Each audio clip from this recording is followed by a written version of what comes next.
This is Bigger Questions with your host, Robert Martin.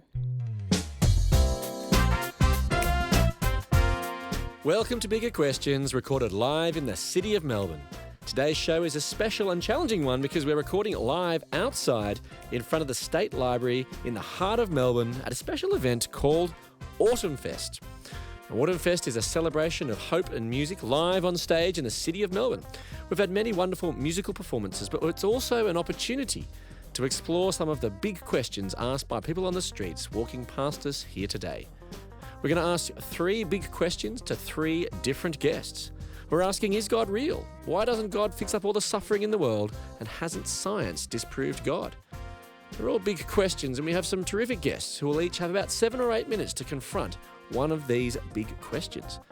So that means that today is going to be short and sharp, and we'll cover a lot of ground, so strap yourselves in as we confront some of the biggest questions asked by those on the streets here today in Melbourne. The bigger questions. Thank you. Now, so Gillian, what are we to make of the Bible? Because famed atheist science fiction writer Isaac Asimov once said, properly read, the Bible is the most potent force for atheism ever conceived.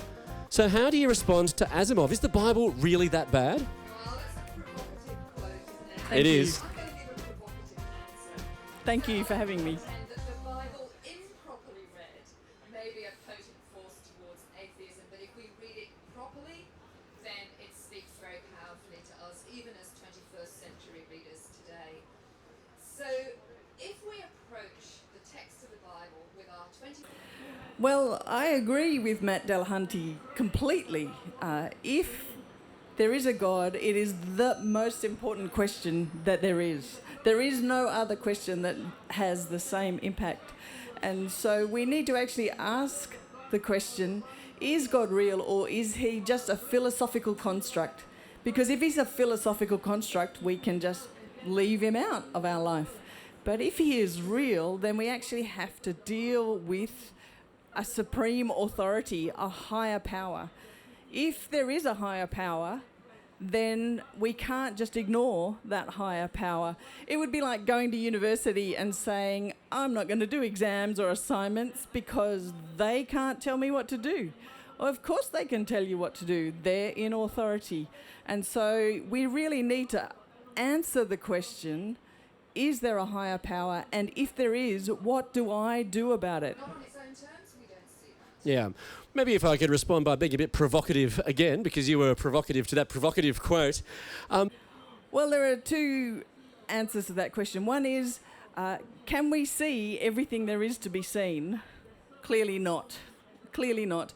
And also, how do we explain how the world is? We can explain how it became the way it is, but we can't explain why it became the way it is. And the why answer is God. Treatment of women over the centuries, but that's not how Jesus treated women. When we read the... Yes, well, that's a possibility. Slime plus time equals this. But there are all sorts of indicators that God is more than just an imagination, our imagination. So when we look at humanity, we have a longing for justice, a longing for fairness. Where does that come from? Slime plus time doesn't make that. Our personal characteristics aren't the result of a straight evolutionary experience. You carried a letter to a group of people. Yes. You were the person who then read it out and you explained it. So Paul entrusted his most important piece of theological writing to a woman to explain it to a congregation on his behalf. Now, that's not misogynistic. Right, okay. But there are still some confronting parts. Well, I have to say that there are times when I think, yeah, not enough evidence too. I feel it myself. And then I look at the impact that Jesus has had over the last 2,000 years and I think, what am I talking about? Not enough evidence. One single person changed the course of history 2,000 years ago. Of course there's evidence. And the problem is, when we say not enough evidence, we're meaning not enough evidence that suits me. It's the underside of that question, isn't it? Come on, God, show up now. my way. for our soul. Yeah. So I read the Bible as Well, yes. So in year 12, I was seriously depressed and lost.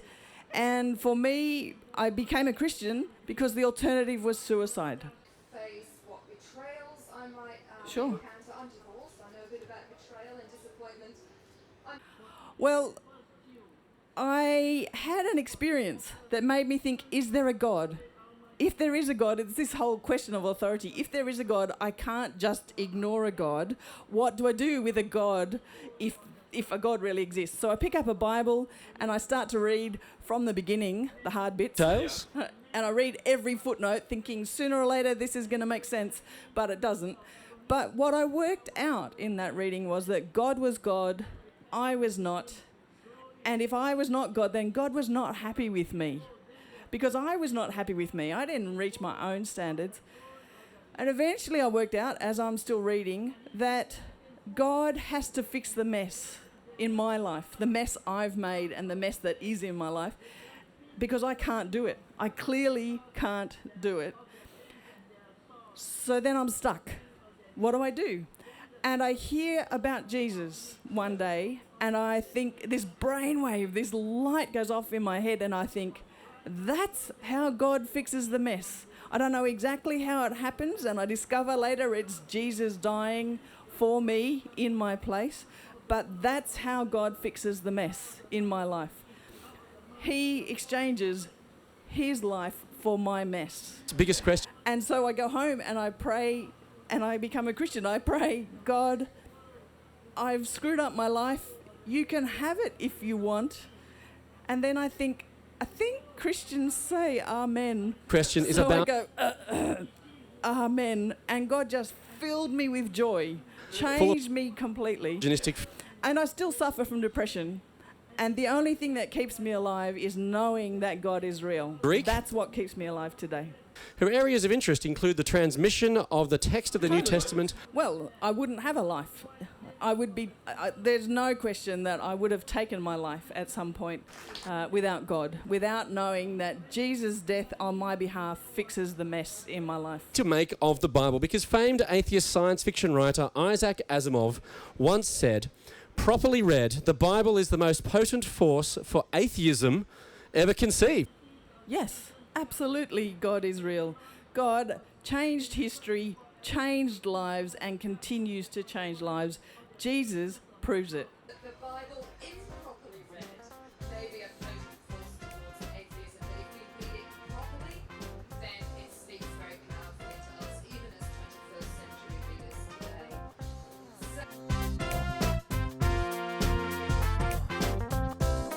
Today's Bigger Questions show is a special one because we're recording live outside at Autumnfest, a celebration of hope and music in the middle of Melbourne. It's also an opportunity to explore some of life's biggest questions. And we've just heard the powerful story of Karen Morris as she shared her reflections on the big question, is God real?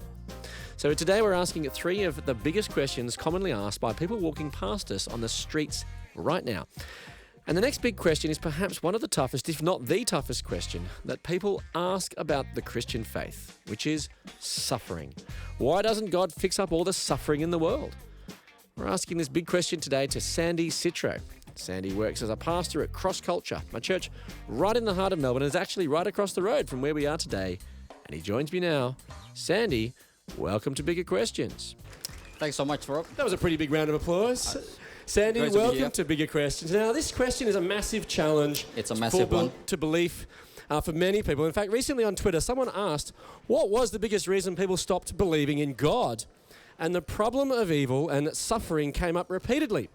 One person, Omari T, said, rich, despicable people living long lives of luxury and poor innocent children starving to death. I don't see how a fair God could allow that. So, Sandy, what do you say to that? Isn't God supposed to be a God of love and fairness?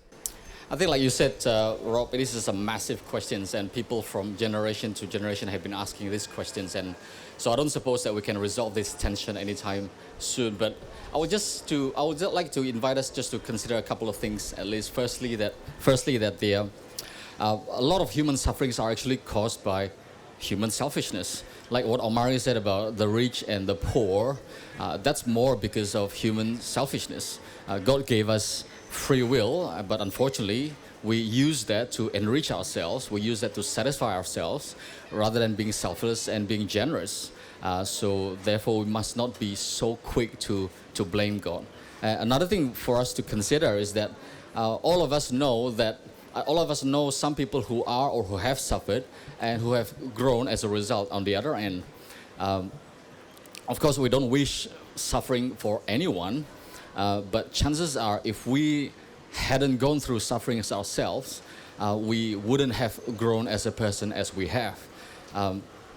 Even as parents, we allow our kids to go through some level of hardships so that they learn, so that they grow. They don't get dessert, for example, if they've misbehaved or something like that. Oh, they just don't get desserts. That's it. Okay, right, yeah. So if some good can come out of our suffering, even in hindsight, who are we to say that God cannot foresee some good things that can happen through our suffering? So just like our children's hardships do not automatically mean that they have bad parents, I would think that our hardships, our sufferings, doesn't automatically undermine the goodness of God. So sometimes there's an upside to suffering, or there's actually maybe something bigger going on that we don't necessarily understand, but we can actually benefit from suffering. Many times, unfortunately, it's in hindsight. When we are going through it, it's like going through hell. But in hindsight, usually there are things. Yeah, but I think that explains some suffering. But there's still some suffering that just seems so terrible and so bad that it just seems like, how could this be of benefit to anyone?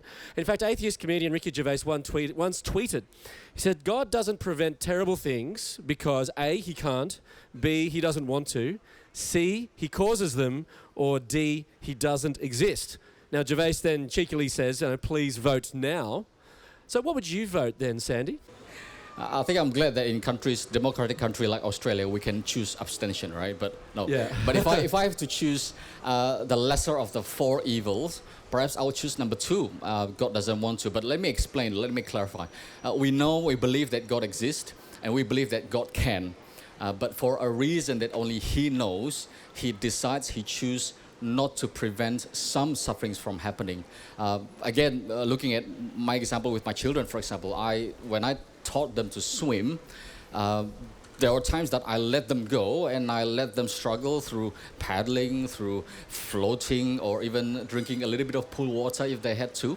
Not because I wasn't there, I was there, and not because I couldn't prevent it, I could if I wanted to, but I allowed that to happen so that they learn to swim, and thank God that all of them can swim now. Yeah. So sometimes there's a reason, perhaps, but maybe we don't necessarily know what that reason is. Yes. Now, you've recently experienced some suffering in your life, Sandy.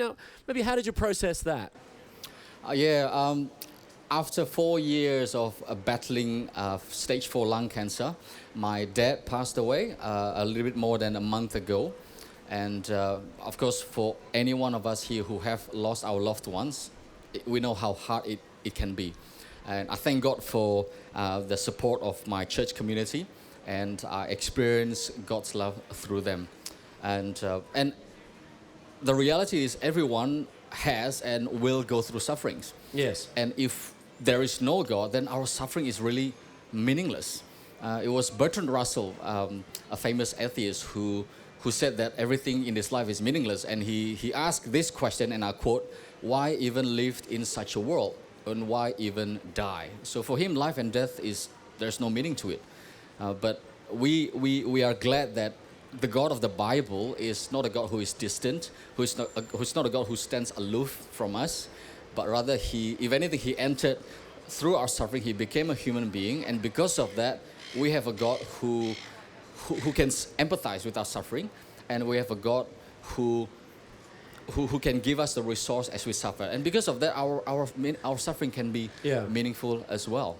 And so it made a difference for you then in your recent experience? Yes, it has. It has. And I think especially, again, we try to embrace, right? We try to embrace, as much as we try to embrace that death is a natural part of life. We said, death is just part of life.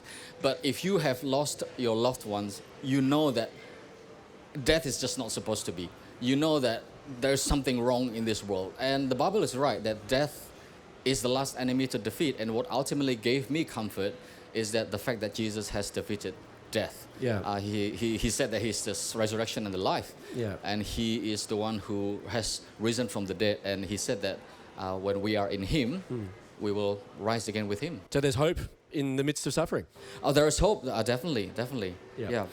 Well, fantastic. Thanks so much for sharing today, Sandy. It's a big question that we've kind of compacted into such a short period of time. So we'll just ask you just to reflect on. So, Sandy, why doesn't God fix up all the suffering? See, again, I think there are many, many reasons, and we can just look at the Bible to see why God hasn't fixed all the sufferings. There's a lot of reasons, and sometimes God prolonged that. God decided to delay because he still wants many people to know him. But for sure, we know that he hasn't fixed up all sufferings now, but he will. One day, he will. And when he does that, then my hope is that we will be with Jesus, and I will be with my dad again. So that's my sure hope. Wonderful. Fantastic. Thanks so much for sharing today, Sandy. Big round of applause for Sandy Thanks, everyone. Citro, one of the pastors here at CrossCulture Church.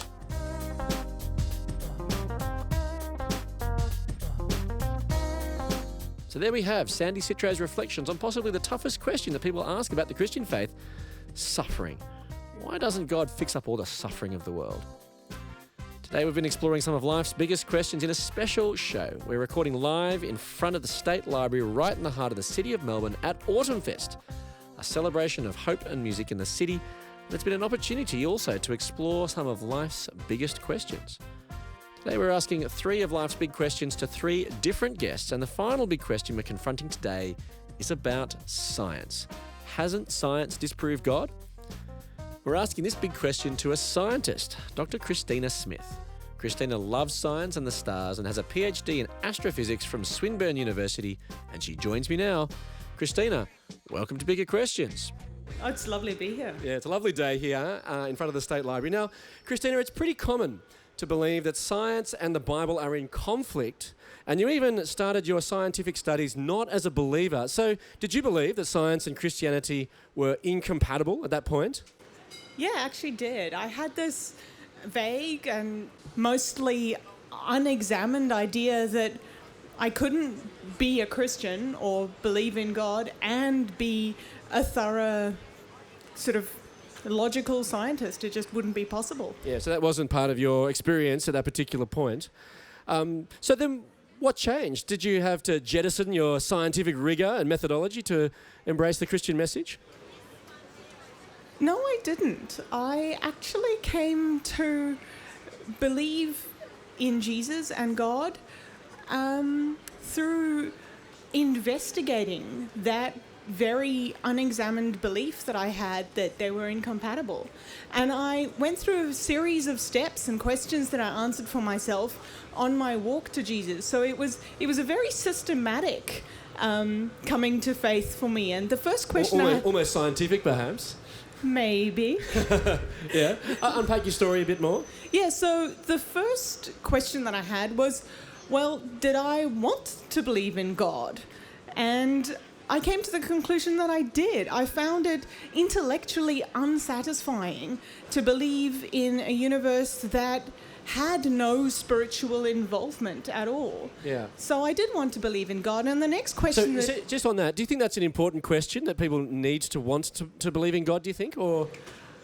Well, I think it definitely was for me. Right. And I think that starts people on the journey. You have to sometimes recognize a hole, recognize something missing in order to go looking. Right. And I agree that Jesus comes looking for you and shows you with those holes. Right. And makes you aware of what's lacking.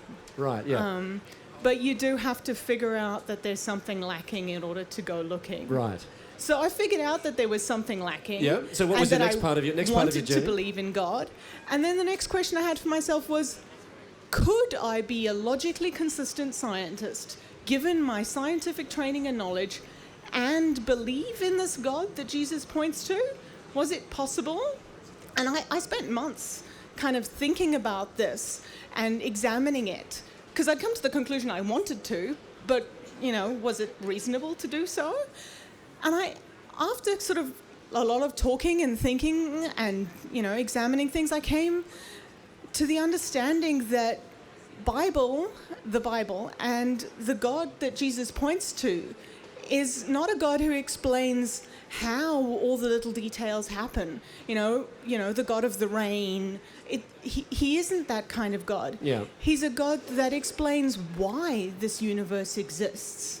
And in fact, why as people we often have this yearning, and me specifically, but a lot of other people, to understand how the universe is put together, because we're made in the image of God.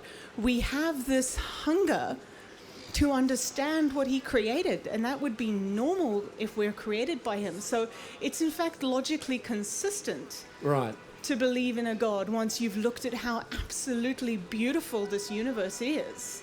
So I'd answered 2 questions. I wanted to believe in God. I found it intellectually stimulating to do so. And the second, I could logically, consistently, as a scientist, be a scientist and believe in God. And then the third question was, well, did I believe? Was that something real to believe in? If I picked up the telephone and talked to God, would someone answer at the other end? Yeah. And so I did. I called out to God and I said, hey, are you there? And I was... So what happened?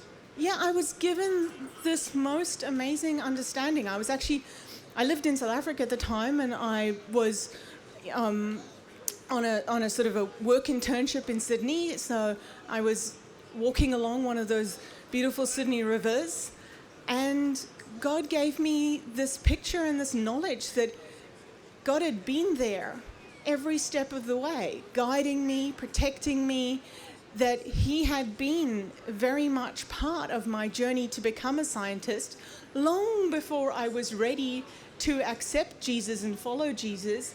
He'd been there. I'd been a child of God the whole time, whether I was a follower of Jesus or not. So he would kept you in that process, but then obviously you had to make a decision. Yeah, I made a decision, and I decided to walk into a church and talk to people. And I've walked into many churches and spoken to many people since then, and God's people have just been unbelievably amazing in my journey.